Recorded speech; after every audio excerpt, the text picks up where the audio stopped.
So mental health problems among nursing students are a growing concern globally, largely due to the demanding nature of nursing education, which involve intensive academic workloads, early clinical exposure, emotional strain, and performance pressure. In low and middle income countries and post-conflict settings such as Liberia, these challenges are compounded with limited mental health services, social economic hardship, and enduring psychological effects of civil conflict and Ebola outbreak. Globally, nursing students experience significant psychological distress due to academic pressure, clinical responsibilities, fear of making errors, and exposure to patient suffering. Liberia mental health system continue to face substantial challenges, screening from psychological consequences of prolonged civil conflict and Ebola pandemic. These events resulted in widespread trauma and left the country with limited mental health infrastructure and personnel. Despite growing and global recognition of mental health challenges among nursing students, there is a critical lack of empirical evidence addressing this issue in Liberia. This study therefore seeks to address this gap, examining the prevalence, severity, and subgroup differences of depression, anxiety, and stress among first-year nursing students in Liberia. So this research is going to determine the prevalence of mental health symptoms across subgroup of first-year nursing students in selected faith-based hospital in Liberia, and it's also going to determine the severity of mental health among these first-year nursing students. It's going to examine the significant differences in mental health symptoms based on the age, and examine the significant differences in mental health and symptoms based on the income level to analyze the relationship between age and the severity of mental health symptoms among these students. So for the research question, what is the prevalence of mental health symptoms across subgroup of first-year nursing students in selected faith-based hospital? What is the severity of mental health among first-year nursing students? What is the significant difference in mental health symptoms based on age of first-year nursing students? Is there a significant difference in mental health symptoms based on the income levels of first-year nursing students? And what is the relationship between the age and the severity of mental health? So this study is going to be based on the Kollie-Nyumah system model, which view the client as a holistic system comprising psychological, physiological, and social, cultural, developmental, and spiritual variables. So this research employed a cross-sectional research design to assess the prevalence and correlates of depression, anxiety, and stress among first-year nursing students. And a quantitative research method was used. And the setting of this research was at the Adventist University of West Africa in Monrovia, Liberia. And the population for this study was 75 nursing students who were all females, and they were having their first clinical exposure. For sampling size, the study employed a sample size of 63 female first-year nursing students that was determined by the Sovereign's formula with a 95% confidence level of 5% margin error. Sampling method was a convenient sampling, and then data was analyzed. Data was collected using a standardized questionnaire adapted by the researcher, comparison of social demographic items, the depression analysis scale, and the patient health questionnaire. This instrument was distributed in person and also online, secure online platform. Data were also analyzed using our SPSS version 28. Descriptive statistics means frequency was used to summarize symptoms prevalence, while inferential tests, including independent tests for general comparison, ANOVA for social economic groups, and logistic regression for correlates, examine differences in predictors. For inclusion and exclusion criteria, students who participated in this research were only sophomore students, and they were from from the Adventist University of West Africa, and they were also enrolled at that semester of the research when the research was done. And then other students who were at the advanced level were not included in this research. So the students were informed that they were told to sign the informed consent, and they were also encouraged to withdraw from the research whenever they please, and that there will be no penalty. And I assured them that all the information will be used for research purpose. So for demographic variable, the age range of these studies of the participants were from 17 to 36. And then among them, 50% were between the ages of 21 to 24. And for living arrangement, 66% had family, and then 50% of the respondents decided to not disclose their monthly income.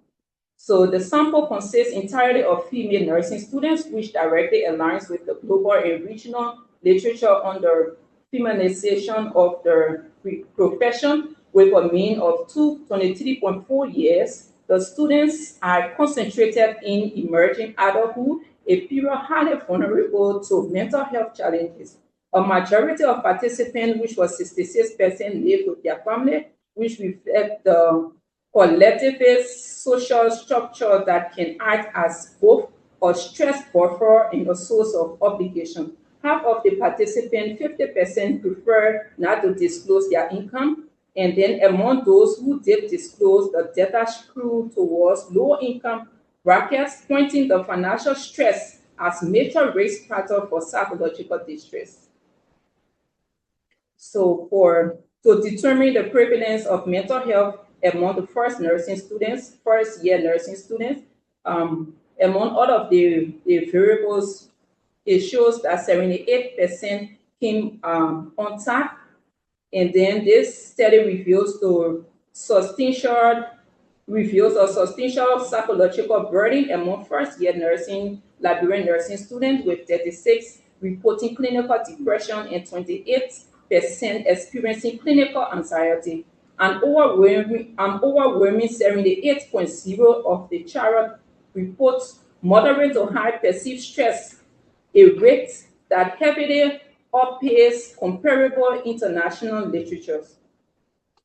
And this heightened stress profile is deeply conceptualized by demographic variables, where emerging adulthood from financial constraint or strain in the systemic challenges of post-conflict healthcare environment compound standard academic pressure.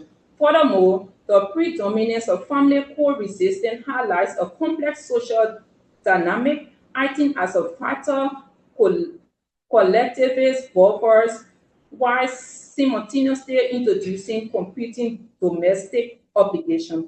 Ultimately, these findings underscore an urgent need for targeted institutional intervention and stress management programs tailored to the unique stress of the student population.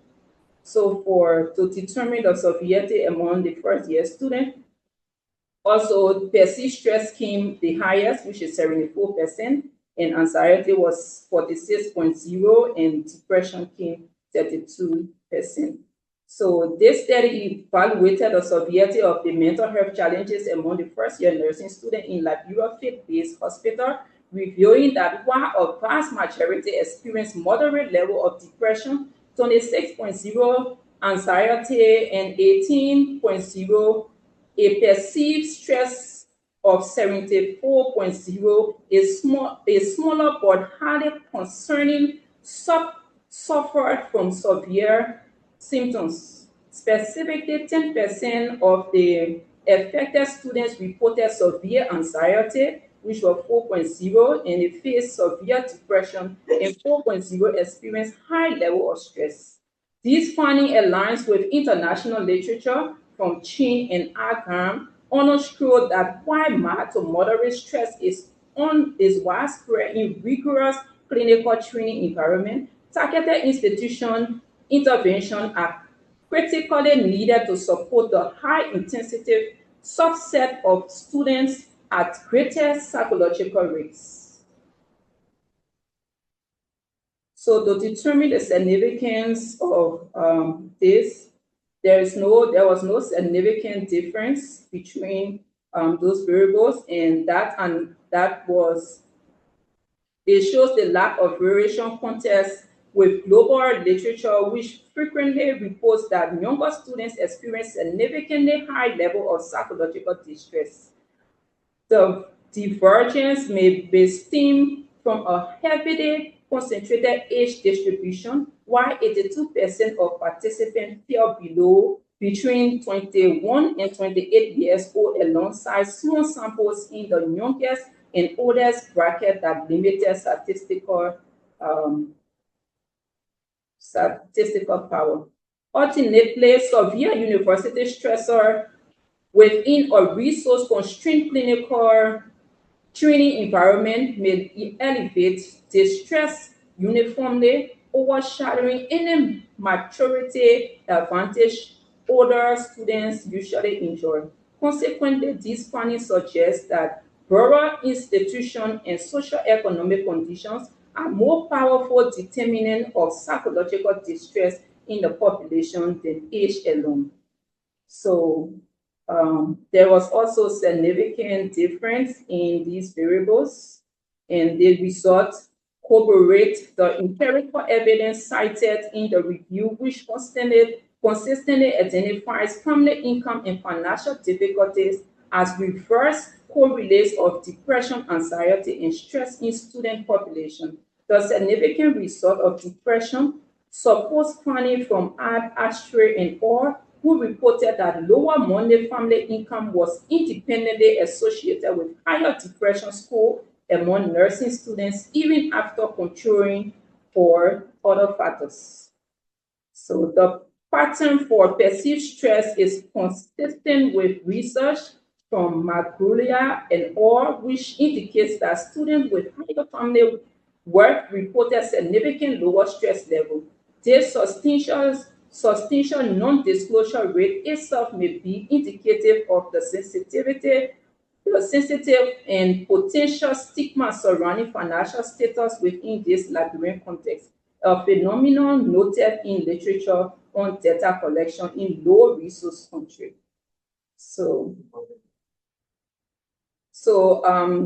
the Spain may rank other correlates analysis revealed the older nursing students experience significant lower levels and significant inverse relationship between age and stress aligns with empirical literature reports previous findings from these researchers, and conversely aligned did not significantly correlate with depression or anxiety, contrasting with studies by these researchers. The lack of significance regarding depression and anxiety may stem from the cohort's restricted age variance and the universally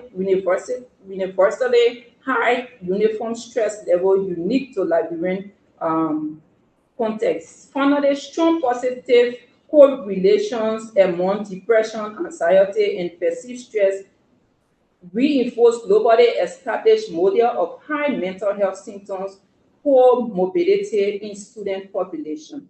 In conclusion, the first-year nursing students in Liberia face high level of depression, anxiety, and stress. Home income families being the most vulnerable of these psychological challenges because the intense training environment impacts all students regardless of age. Mental health intervention and resilience building programs should be implicated across the entire childhood. Ultimately, addressing this crisis requires a multi-track approach that combines individual counseling and routine screening with structured reforms, curriculum-based stress management, and financial aid. So the strength of the research is that the presentation focused on nursing student population for academic and clinical vulnerability of psychological distress, and it also identifies income based on disparities as a significant concern.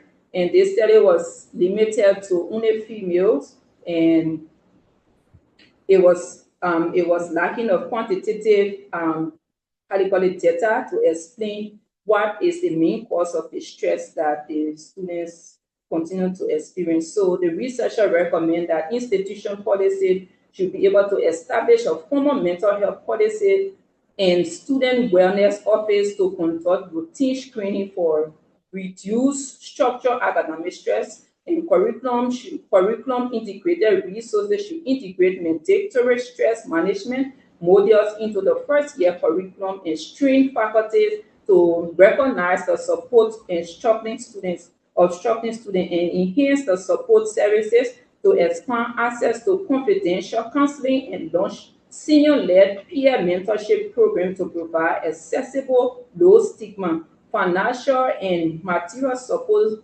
systems should be able to mitigate income-based mental health disparities by offering scholarship, emergency bourses, and subsidies basic needs. Future research should also be done to focus on longitudinal research that tracks student well-being over time. Thank you.